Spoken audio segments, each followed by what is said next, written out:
मंत्रियों की नियुक्तियां रद्द कर दी गई हैं। कल इन नियुक्तियों को लेकर बड़ा ही बवाल मचा था। कुमारी शैलजा की बैठक में भी इस पर सवाल उठाए गए थे और महामंत्रियों की नियुक्तियों वाली लिस्ट अब कैंसिल कर दी गई है। रवि घोष अब महामंत्री प्रशासन और संगठन दोनों का ही काम देखेंगे।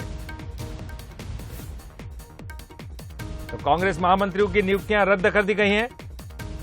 तो इस वक्त ये बड़ी खबर आ रही है, जहां कल नियुक्तियों को लेकर बवाल मचा था।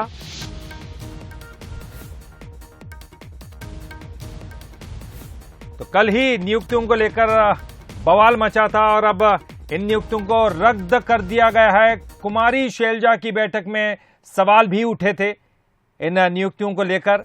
तो महामंत्रियों की नियुक्तियों वाली लिस्ट को कैंसिल कर दिया गया है और रवि घोष अब महामंत्री प्रशासन और संगठन दोनों का ही काम देखेंगे। तो इस वक्त नियुक्तियों पर भी बवाल चल रहा है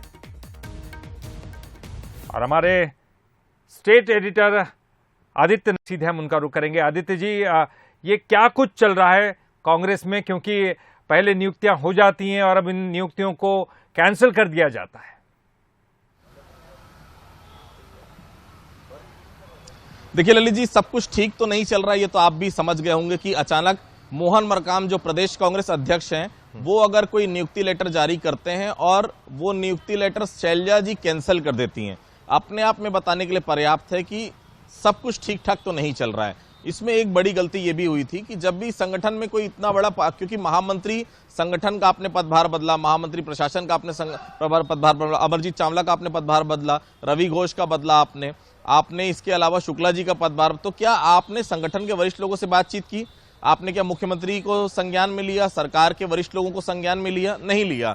उसी का नतीजा यह था, नाराजगी जाहिर की गई और कहीं ना कहीं वो लिस्ट को जो शैलजा जी ने लेटर भेजा मोहन मरकाम को, उसमें बहुत साफ लिखा गया है, मोहन मरकाम जी, आपने जो पदाधिकारियों की नियुक्ति की थी उस आदेश को निरस्त किया जाता है। आप समझ सकते हैं, आप प्रदेश कांग्रेस अध्यक्ष की नियुक्ति को अगर शैलजा जो प्रदेश प्रभारी हैं वो अगर कैंसिल कर दे, मतलब बेहद साफ है कि संगठन में सब कुछ ठीक ठाक तो नहीं चल रहा। इसमें सबसे बड़ा अगर किसी को झटका लगाए तो अमरजीत चावला को लगाए। अमरजीत चावला को रायपुर का प्रभारी बनाया गया था। अब बहुत साफ है कि अब केवल और केवल संगठन और प्रशासन का पदभार केवल रवि घोष देखेंगे। बाकी जो भी महामंत्रियों की नियुक्ति हुई थी वो सब कुछ एक सिरे से खारिज कर दी गई है, निरस्त कर दी गई है। चलिए, बहुत बहुत शुक्रिया करेंगे आदित्य जी इस पूरी जानकारी के लिए। तो कांग्रेस में सब कुछ ठीक नहीं चल रहा है, जो जिस तरह की नियुक्तियां की गई और उनको रद्द कर दिया गया। लेकिन फिलहाल चुनाव को लेकर जो है निश्चित तौर पर संगठन और सरकार के बीच में एक अच्छा तालमेल होना बेहद जरूरी है। अगर इस तरह की कुछ घटनाएं होती हैं तो कांग्रेस के लिए मुश्किलों भरा हो सकता है।